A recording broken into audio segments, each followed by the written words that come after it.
Welcome to Tripura Info News Update. সরকারি স্কুলগুলিতে পর্যবেক্ষণ ব্যবস্থা জোরদার। দায়বদ্ধতা বৃদ্ধি এবং তথ্যভিত্তিক শিক্ষাগত পরিকল্পনা বাস্তবায়নের লক্ষ্যে ত্রিপুরা স্কুল শিক্ষা দপ্তর কৃত্রিম বুদ্ধিমত্তা চালিত একটি অনলাইন স্কুল পরিদর্শন ও ধারাবাহিক মূল্যায়ন ব্যবস্থা চালু করেছে। স্কুল শিক্ষা সচিব ড মিলিন্দ রামটেকের তত্ত্বাবধানে তৈরি এই প্ল্যাটফর্মটি বিদ্যা সমীক্ষা কেন্দ্রের সঙ্গে সংযুক্ত।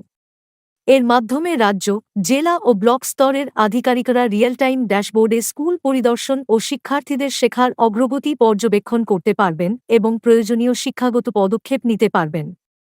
এই ব্যবস্থার বাস্তবায়নের জন্য জেলা শিক্ষা আধিকারিক, MIS ও নিপুণ কোঅর্ডিনেটরদের প্রশিক্ষণ দেওয়া হয়েছে। একই সঙ্গে ব্লক ও স্কুল পর্যায়ের পরিদর্শকরাও মাঠে এর বাস্তবায়ন তদারকি করছেন। দপ্তরের মতে, এই ভিত্তিক ব্যবস্থা দুর্বল শিক্ষার্থীদের দ্রুত শনাক্ত করতে, স্কুল পরিদর্শনের মান উন্নত করতে এবং শিক্ষকদের জন্য প্রয়োজন ভিত্তিক প্রশিক্ষণের সুপারিশ করতে সহায়তা করবে।